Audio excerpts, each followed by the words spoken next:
Hi, everybody. Okay. You're listening to The Smiths' Louder Than Bombs album. It's a pretty good one. Oh, I have my bored student over here. Jalo. Hi, buddy. Jalo is bored out of his head, you guys. Jalo misses you and me. Okay, this is going to be hopefully a shorter video about China. Let me turn down the Smiths.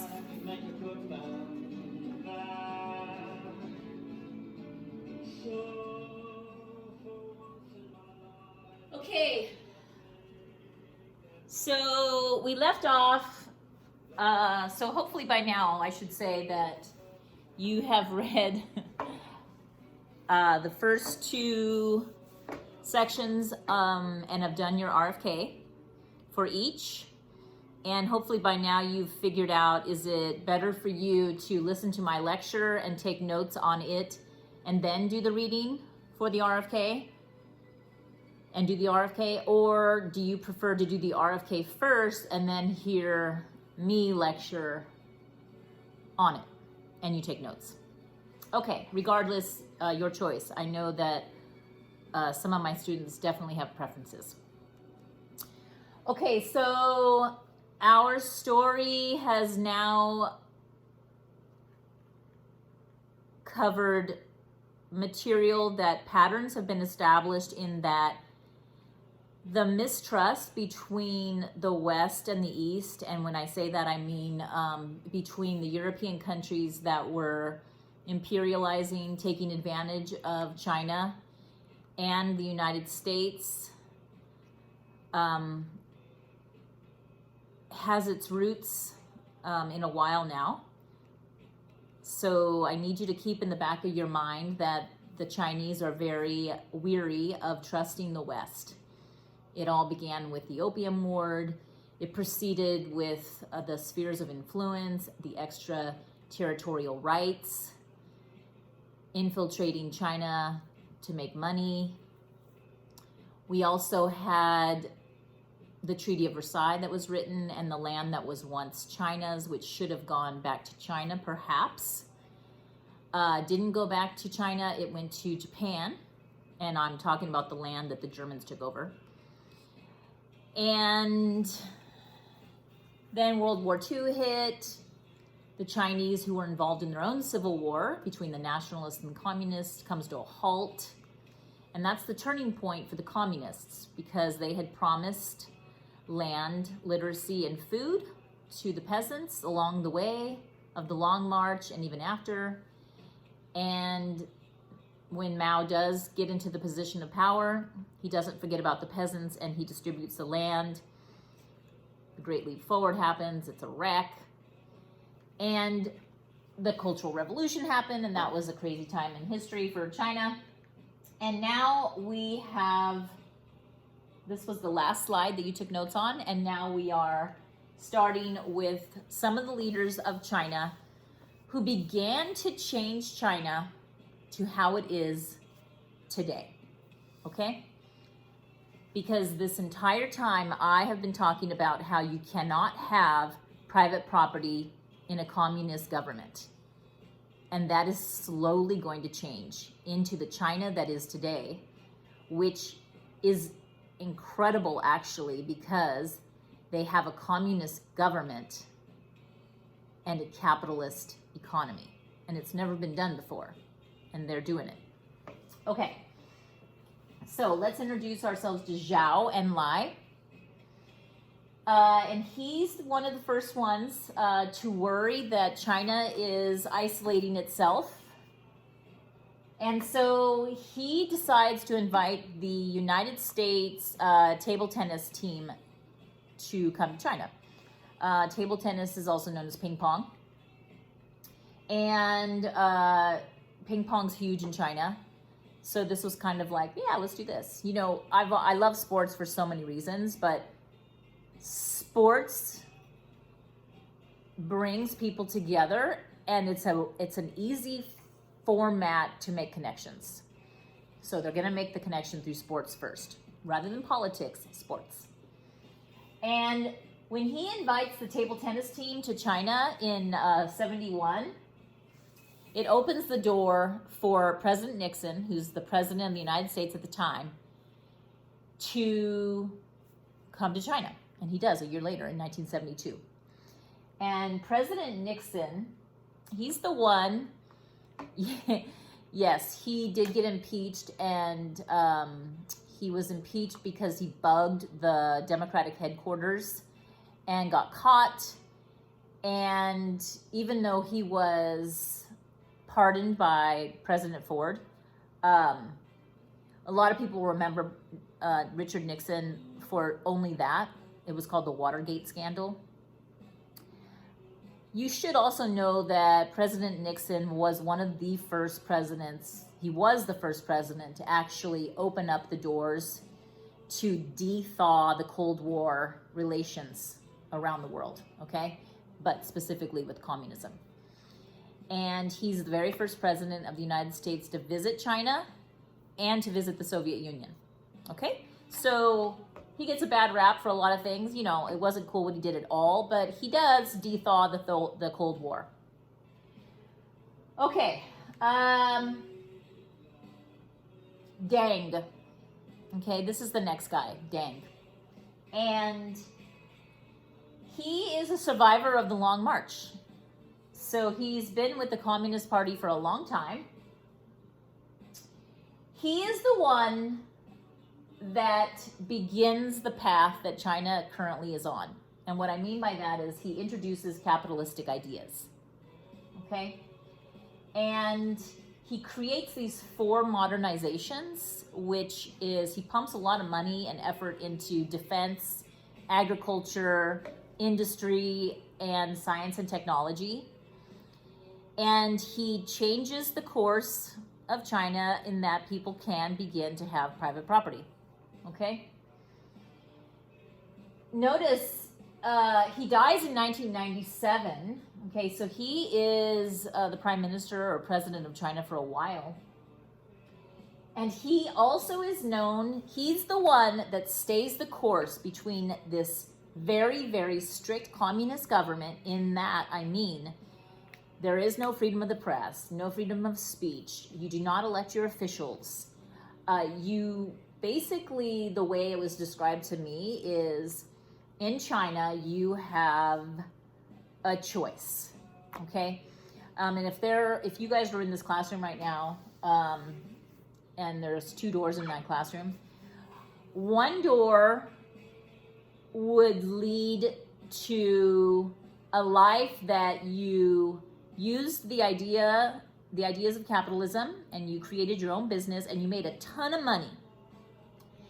And China was fine with that. The government is fine if you just make a ton of money and you help the economy, but don't interfere with the government, okay? Just become a good communist and don't interfere with the government. Just worry about making money. And if you entered that door, you know, life was maybe easier for you.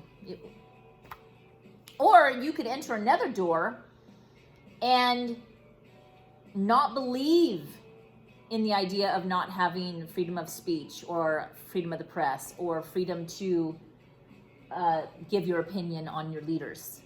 And if you go that route, then it's going to be a hard life.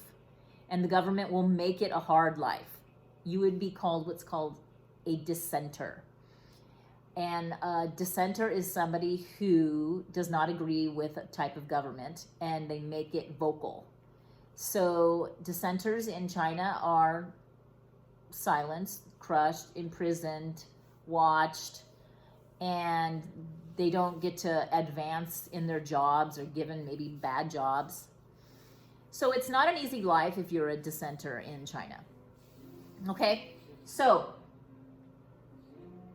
it all comes to a head, this idea of people who've taken this door and this door. And the people who decided to dissent, they show their opinion of the government when they all gather at Tiananmen Square Remember, that was the same square that they gathered for the May 4th movement. I've never been there, but I'm sure it's like a massive plaza type deal.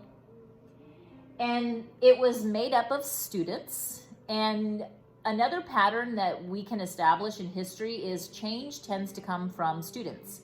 The reason why it comes from students is they are normally educated, they're up on current news, they're young, and they don't have a family that they need to take care of.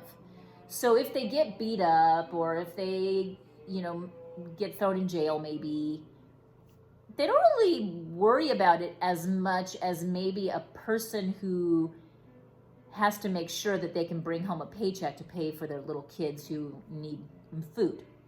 So revolutions and change tend to start with an educated youth, okay? College kids. And that's what this is. In Tiananmen Square, university students gathered and they protested. They wanted more democracy. They wanted more say in the government. Okay, Deng is not having any of it. He's like, no, not happening. He declares martial law and he sends in the military. And this is his very famous quote: if you open the window, some flies naturally get in. Okay, so let's break down his quote. Because in China, they're also known to have these beautiful proverbs, but they have a second meaning. Okay, so if you open the window, some flies naturally get in. In this instance, he is opening China up to capitalistic ideas. Okay, so opening the window is capitalism. He's opening the window and he's allowing capitalism to come in. And with that, he's like, yeah, some flies naturally get in. And in this instance, the flies symbolize democracy and democratic ideas, freedom of speech, freedom of the press. Okay, I don't know about you, I hate flies. And if there's flies in my house, I go get my fly swatter and I kill it. Okay, well, that's what he's doing. He declares martial law and he basically starts shooting into this massive crowd of students, and a lot of people die. And the bottom line is, he brought down the hammer and he set this course of, hey, you know what?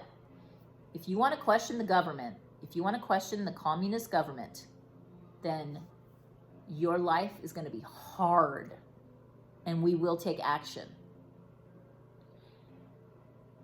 Or you don't question us and you just go make money. Okay? So there are people who are going to take one door over the other door. And I always feel like the people who take the hard door, they're very, very brave and very courageous because they're trying to make the future for a lot of people in China to simply have more say about personal freedoms and beliefs. For us, it's difficult to even imagine because we have those 5 freedoms. I got cut off in my last video. If you didn't remember those 5 freedoms, it's petition to assemble, speech, religion, and press. Okay? Those are all in our First Amendment. All 5 of those are in our First Amendment. That's why our First Amendment is so important. And those are called the 5 freedoms. Those might appear later. Anyway, okay. That's it. I think. Oh, gosh. How could I forget? This guy. Hello. Get to know his face. Xi, X-I. I love his last name. Xi Jinping. Notice he's not dead yet because he is currently the leader of China. Xi Jinping says China's authoritarian system, meaning him, can be a model for the world. After he said that, by the way, Trump's like, I like that idea.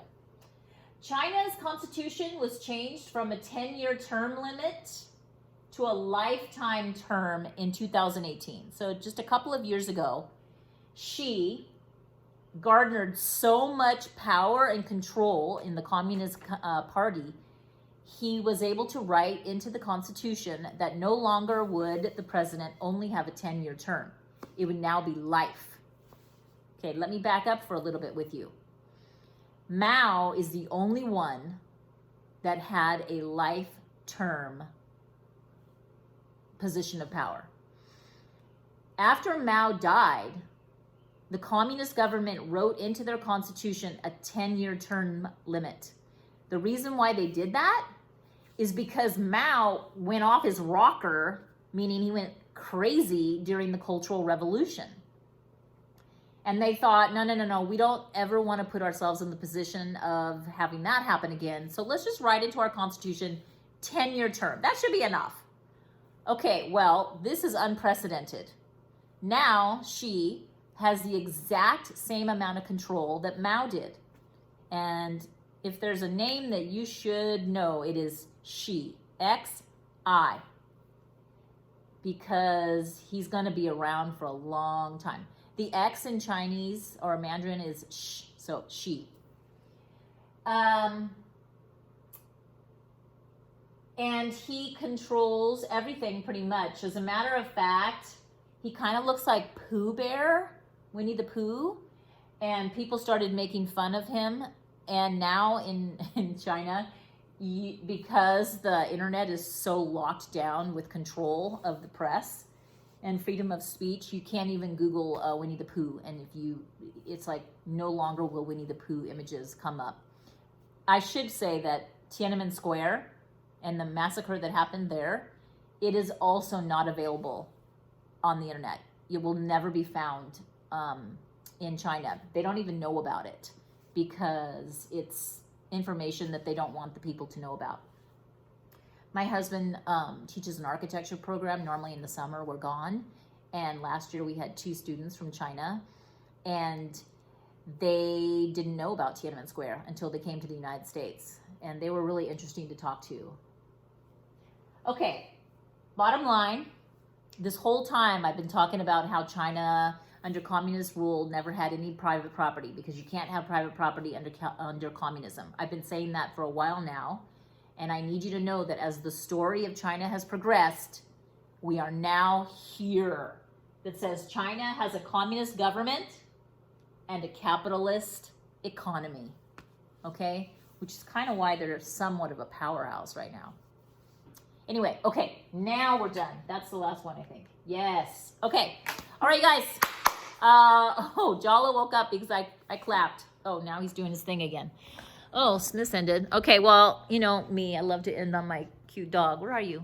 So, Jalo. Can you say bye? He's wagging to you guys. All right, take it easy.